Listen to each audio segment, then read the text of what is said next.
Real life real people NGO सावली बेघर निवारा केंद्र यांच्यामार्फत आज इंद्रायणी नगर येथील एका बाबांना रेस्क्यू करण्यात आले.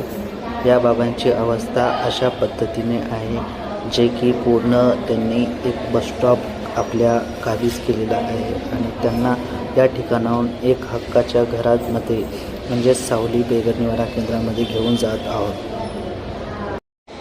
बाबाचे नाव बाजीराव पवार असे आहे आणि बाबा चांगल्या अवस्थेमध्ये होते.